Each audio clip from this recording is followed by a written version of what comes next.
स्वागत है आपका टीवीएस टॉक्स यूट्यूब चैनल में। हम दोबारा हाजिर हैं अनुपमा के एक नए एपिसोड के अपडेट के साथ। तो उससे पहले अगर आप हमारे इस चैनल पर नए हैं तो हमारे इस चैनल को लाइक शेयर और सब्सक्राइब करें और बेल आइकन को ज़रूर दबाएं ताकि ऐसे ही रोज़ अपडेट्स आपको सुनने को मिल सकें। तो चलिए जानते हैं क्या कुछ हुआ है आज के एपिसोड में। टीवी सीरियल अनुपमा के आज के एपिसोड की शुरुआत परी से होती है, जो अनुपमा को विसर्जन के बाद ये कहती है कि दादी अब विसर्जन तो हो गया लेकिन पापा अब यहाँ और हमें आने नहीं देंगे और आपसे मिलने भी नहीं देंगे। तभी माही वहाँ अचानक रोने लगती है। फिर अनुपमा उससे पूछती है कि क्या हुआ, तो क्यों रो रही है। फिर माही ये बोलती है कि गणपति पापा तो अपने माँ पापा के पास चले गए, लेकिन अब मैं कहाँ पर जाऊँगी। मेरे मम्मी पापा तो मुझे अकेले यहाँ छोड़कर चले गए और मुझे ये भी नहीं पता कि वो लोग हैं कहाँ पर। और तोशु भाई भी ये बोल रहे थे कि मैं उन पर बोझ हूँ और वो मुझे घर से बाहर निकाल देंगे, फिर मुझे गंदे लोग उठाकर ले जाएंगे। किंजल तभी माही को समझाते हुए बोलते कि नहीं नहीं माही बेटा, ऐसा कुछ भी नहीं है। तोशु भाई ने तभी गुस्से में ऐसा कह दिया होगा। तुम रोना बंद करो और ये घर भी तुम्हारा ही है और मेरे होते हुए तुम्हें भी कोई इस घर से निकाल नहीं सकता। तभी तोशु आकर माही से ये कहता है कि माही बेटा, तुझे कोई गंदे लोग उठाकर नहीं ले जाएंगे, बल्कि मैं खुद तुझे अनाथ आश्रम छोड़कर आऊँगा। फिर माही तोशु की बातों से डर जाती है और अनुपमा के पास आकर कहती है कि मुझे नहीं जाना कहीं पे भी। फिर अनुपमा तोशु पे गुस्से होते हुए कहती है कि तू पागल हो गया है क्या, तू इतने छोटे बच्चे से कोई ऐसा बात करता है क्या। एक तो इसके माँ बाप इसके पास नहीं है और ऊपर से तू ऐसी बातें कर रहा है, नालायक कहीं का। फिर तोशु अनुपमा को ये कहता है कि आपको अगर इतनी ही प्रॉब्लम हो रही है तो इसके माँ बाप को बोलो ना, इसको आकर ले जाए। मैंने क्या इसका ठेका लेकर रखा है क्या। बापूजी फिर ये बोलते हैं कि तोशु ये तेरी बहन है। तभी तोशु ये बोलता है कि नहीं, ये मेरी कोई बहन नहीं है, बल्कि ये तो काव्या की बेटी है और मेरे पे बोझ है। अनुपमा फिर तोशु पे जोर से चिल्लाकर डांटने लगती है। तभी तोशु ये बोलता है कि आप चिल्लाइए मत मुझ पे, मैं आपसे अपने सारे रिश्ते नाते तोड़ चुका हूँ ऑलरेडी, इसलिए मुझ पर आपका चिल्लाने का कोई अधिकार नहीं है। फिर अनुपमा ये कहती है कि तुझे अगर ये बच्ची माही बोझ लगती है तो ठीक है, अब से ये बच्ची मेरे पास रहेगी और मैं इसे पालूंगी। अनुपमा फिर माही को समझाते हुए कहती है कि माही बेटा, आज के बाद तू कभी ये मत सोचना कि तेरा यहाँ पे कोई नहीं है, हम सब है ना तेरे अपने, और आशा भवन अब से तेरा घर है। तभी तोशु अनुपमा की बातों पे जोर से हंसता है और कहता है कि आपके खुद के खाने के तो लाले पड़े हुए हैं और आपका ये कचरा का ढेर वाला आशा भवन, उसको तो कभी भी टैक्स डिपार्टमेंट वाले आकर बंद कर सकते हैं। और आप हैं कि एक और बच्ची की रिस्पॉन्सिबिलिटी लेना चाहती हैं, और वो भी उस बच्ची की जो अपने आपके सौतन और आपके पिछले पति की बेटी है। बहुत बढ़िया काम किया है आपने, इसीलिए तो आपको सब कहते हैं कि अनुपमा जी बहुत महान है। रखिए रखिए, माही को अपने पास रखिए और इसका खर्चा खुद उठाइए, और फिर 2 दिन बाद फिर से मत लेकर आ जाना मेरे पास, मैं नहीं रखने वाला इसे अब। मेरा इससे अब कोई लेना देना नहीं है, इसलिए ऑल द बेस्ट आपके इस महान काम के लिए। ये बोलकर तोशु वहाँ से चला जाता है।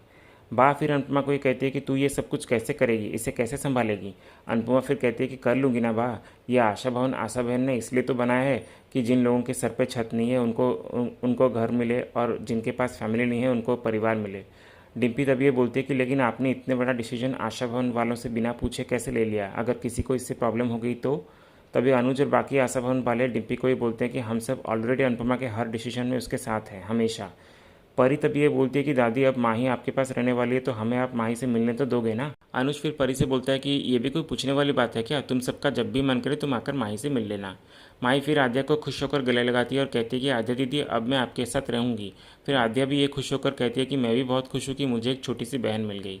फिर अनुज आकर अनुपमा से बोलता है कि अब माही को भी हम अपनी बेटी की तरह पालेंगे। फिर किंजल ये सब देखकर बहुत इमोशनल हो जाती है और बोलती है कि एक हमारी फैमिली है जो खून के रिश्ते होते हुए भी एक दूसरे से हमेशा लड़ते रहते हैं, और ये लोग देखो खून का रिश्ता नहीं है फिर भी आपस में कितना प्यार और अपनापन है इनमें। फिर सीरियल में आगे ये दिखाया जाता है कि आशा भवन में पार्टी की तैयारी चल रही होती है। तभी माही आकर अनुपमा से पूछती है कि ये पार्टी किस लिए हो रही है। अनुपमा फिर माही को ये कहती है कि ये पार्टी इसलिए हो रही है क्योंकि हमारे घर पे एक बहुत बड़े खास मेहमान आए हैं, उनके स्वागत के लिए ये सब हो रहा है। माही फिर ये बोलती है कि कौन है वो खास मेहमान। तभी अनुपमा ये कहती है कि वो खास मेहमान है माही। तभी बाला ही बोलता है कि हमारे आशा भवन में एक नियम है, जब भी हमारे यहाँ कोई नया सदस्य आता है तो हम उनके लिए एक वेलकम पार्टी रखते हैं। अनुज फिर ये बोलता है कि आप बहुत खास दिन पे आए हो माही, क्योंकि बप्पा अभी अभी गए हैं और जाते जाते उन्होंने इतना प्यारा सा छोटा सा तोहफा हमारे लिए आशा भवन में दे दिया है, तो पार्टी तो होकर ही रहेगी। आद्या फिर माही को ये कहती है कि आज तुम्हारे आने की खुशी पे जश्न हो रहा है, इसलिए अब तुम्हें ये डिसाइड करना होगा कि कौन क्या करने वाला है। अनुपमा फिर माही को ये कहती है कि चाहे कुछ भी हो जाए तो ये हमेशा याद रखना कि अपनी लाइफ की कहानी की हीरोइन तो खुद है। माही फिर ये कहती है कि ठीक है, तो सबसे पहले डांस करेंगे अनुज अंकल। फिर अनुज माही की बात सुनकर डांस करने लगता है और म्यूज़िक की आवाज़ बजती है और म्यूज़िक की आवाज़ शाह उस पे सुनाई देती है, जहाँ खड़े ईशानी, अंश और परी ये बोलते हैं कि आशा भवन में पार्टी हो रही है और माही कितनी लकी है ना जो आशा भवन में चली गई। काश हम भी वहाँ जा पाते, लेकिन हम अगर वहाँ जाएंगे तो पापा हमें हॉस्टल भेज देंगे। ये बोलकर दुखी मन से बच्चे घर के अंदर चले जाते हैं। फिर तभी वहाँ खड़ी किंजल शाह उसके बाहर बा को ये कहती है कि बा, वहाँ कुछ ना होकर भी सब लोग कितने खुश हैं और यहाँ हमारे पास सब कुछ होकर भी हम खुश नहीं हैं। मुझे अब हमारे ये घर जेल लगने लगा है और मुझे तोशु की ऐसी हरकतें देखकर अब उसके साथ रहने का बिल्कुल भी मन नहीं करता। तभी टीटू भी ये कहता है कि मेरा भी अब मन नहीं करता डिम्पी के साथ रहने का। बा फिर इन दोनों की बातें सुनकर परेशान में आ जाती है। फिर अगली सुबह स्टॉल के बाहर बापूजी अनुपमा से आकर पूछते हैं कि माँ ही कल रात अच्छे से सोई है ना। अनुपमा फिर बोलती है कि हाँ बापूजी, वो बहुत अच्छे से सोई और सुबह से खेल भी रही है आद्या के साथ। बापूजी फिर ये बोलते हैं कि हम कितना भी कुछ भी क्यों ना कर लें, लेकिन माँ तो माँ ही होती है ना, और माँ ही को अभी अपनी माँ की बहुत ज़रूरत है। अनुपमा फिर बोलती है कि मैंने काव्या को फ़ोन भी किया था, लेकिन उसने फ़ोन ही नहीं उठाया। समझ में नहीं आ रहा है कि वो आखिर चाहती क्या है। बापूजी फिर ये बोलते हैं कि कोई तो समझाए उसे कि हम उसे ये नहीं कह रहे हैं कि वो अपना काम धाम छोड़कर यहाँ आ जाए, लेकिन वो एक बार दिन में और एक बार शाम में अपनी बेटी से वीडियो कॉल पे बात तो कर सकती है ना। तो इससे माही को भी ये तसल्ली हो जाएगा कि उसकी माँ उसे कितना ज़्यादा प्यार करती है और बहुत ख्याल भी रखती है। फिर अनुपमा ये कहती है कि सही बोला आपने बापूजी, पर मुझे ये समझ नहीं आ रहा है कि काव्या ने माही के लिए इतना कुछ किया, मिस्टर शाह से भी लड़ी, उसने माँ और बाप दोनों का फ़र्ज़ निभाया माही के लिए, पर फिर भी अब समझ नहीं आ रहा है कि उसे आजकल क्या हो गया है। बापूजी फिर ये बोलते हैं कि काव्या को तो कभी गृहस्थी का सुख मिला ही नहीं, ना तो पहली शादी और ना ही दूसरी शादी में। और मैं मानता हूँ कि काव्या ने भी बहुत गलतियाँ की है, पर अब काव्या ये भी जानती है कि वनराज का ऐसे घर से भाग जाने के बाद माही की पूरी जिम्मेदारी उसी पर है। हो सकता है वो इसीलिए ज़्यादा मेहनत कर रही होगी। अनुपमा फिर ये बोलती है कि हाँ बापूजी, कमाल की बात तो देखो बापूजी कि लालच मिस्टर शाह को यहाँ से दूर ले गया और काव्या को मजबूरी ले गया। बापूजी फिर ये बोलते हैं कि सही कहा तूने, लालच इंसानों से क्या कुछ नहीं करवाती। इसलिए अब देखो ये अंकुश और बरखा, अपने लालच में सगे भाई को भी नहीं छोड़ा इन लोगों ने। और अब ये तोशु और ये डॉली, इन लोगों को लालच के सामने कुछ और दिखता ही नहीं। तभी अनुपमा के स्टॉल पे कुछ कस्टमर आते हैं टिफ़िन का ऑर्डर देने। फिर अनुपमा बहुत खुश हो जाती है और बापूजी से बोलती है कि बापूजी, कान्हा जी की कृपा से अब हमारा ये स्टॉल भी चल पड़ा है और कान्हा जी ने अगर चाहा तो बहुत जल्दी आशा भवन के टैक्स भरने की व्यवस्था भी हो जाएगी। फिर बापूजी ये बोलते हैं कि हाँ सही, ये तो सही बात है, लेकिन इसके साथ साथ हमें अनुज के केस के बारे में भी सोचना पड़ेगा और आद्या की पढ़ाई है वो भी देखना है, और माही भी अब आ चुकी है तो उसके स्कूल का भी सब देखना चाहिए हमें। अनुपमा फिर ये बोलती है कि सब कुछ हो जाएगा बापूजी, जैसे बहुत सारे चमत्कार हुए हैं लाइफ में तो ये भी हो जाएगा। फिर अनुपमा खुश होकर बापूजी से कहती है कि बापूजी, मेरा एक सपना है कि ये अनु की रसोई की स्टॉल की जगह बहुत जल्द एक अनु का रेस्टोरेंट भी होगा। बापूजी फिर ये बोलते हैं कि तेरा सपना ज़रूर पूरा होगा और ऐसा कुछ भी पॉसिबल नहीं है जो जो मेरी बेटी नहीं कर सकती। फिर अगले सीन में हमें ये दिखाया जाता है कि शाह उसमें टीटू अपने बैग्स पैक कर रहा होता है। फिर डिम्पी ये सब देख लेती है और पूछती है कि तुम कहाँ जा रहे हो टीटू, कहीं तुम भी माँ की तरह आशा भवन में शिफ्ट तो नहीं हो रहे हो ना। टीटू फिर ये बोलता है कि मैं अपने माँ से मिलने जा रहा हूँ। तभी डिम्पी ये बोलती है कि तुमने मुझे ये बताना ज़रूरी नहीं समझा, सब कुछ खुद ही तय कर लोगे क्या। टीटू फिर ये बोलता है कि वो तुम्हारा काम है डिम्पी, और वैसे भी मुझे मेरी माँ से मिलने के लिए ना तुम्हारे और ना किसी और की इजाज़त की ज़रूरत है। फिर डिम्पी ये बोलती है कि मैं तुम्हारी पत्नी हूँ और मुझे सब जानने का हक है। टीटू फिर ये बोलता है कि अब याद आया कि तुम मेरी पत्नी हो, वरना मुझे तो लगा था कि तुम्हें हक और हिस्से के अलावा और कुछ याद ही नहीं रहता। फिर डिम्पी ये बोलती है कि अब तुम सुबह सुबह शुरू मत हो जाओ और ये बताओ कि कब वापस आने वाले हो। टीटू ये बोलता है कि मुझे पता नहीं। डिम्पी ये बोलती है कि पता नहीं का क्या मतलब, कब वापस आ रहे हो बोलो। और टीटू, मुझे ये तुम्हारा समझ नहीं आता, पहले तुम्हें पापा से प्रॉब्लम थी, अब तो पापा भी यहाँ पर नहीं है, फिर भी तुम खुश नहीं हो। टीटू फिर ये बोलता है कि मुझे पापा से कोई प्रॉब्लम नहीं थी, बल्कि उनके एटीट्यूड से प्रॉब्लम थी। डिम्पी फिर ये बोलती है कि वो जो कुछ भी हो, अब तो वो यहाँ पे नहीं है ना, तो तुम उनकी जगह उनका बेटा बनकर रिस्पॉन्सिबिलिटी क्यों नहीं उठा रहे हो। और अगर तुम चले जाओगे ना तो तोशु भाई और डॉली बहन मिलकर सब कुछ हड़प लेंगे और मैं अकेली किस किस से मुकाबला करूँगी, और तुम्हें यहाँ रहकर मेरा सपोर्ट करना चाहिए। टीटू फिर ये बोलता है कि मुझे कोई हक वक नहीं चाहिए और मेरे पास जितना है उतना बहुत है तुम तीनों के लिए, और अगर हक जताना है तो मुझ पे जताओ ना डिम्पी, इस घर पे नहीं। इसलिए डिम्पी कह रहा हूँ, चलो मुंबई चलते हैं और उसके बाद तुम, मैं और अंश सब मिलकर खुश रहेंगे। डिम्पी फिर ये बोलती है कि मैं नहीं जाने वाली और ना ही तुम्हें कहीं मैं जाने दूंगी।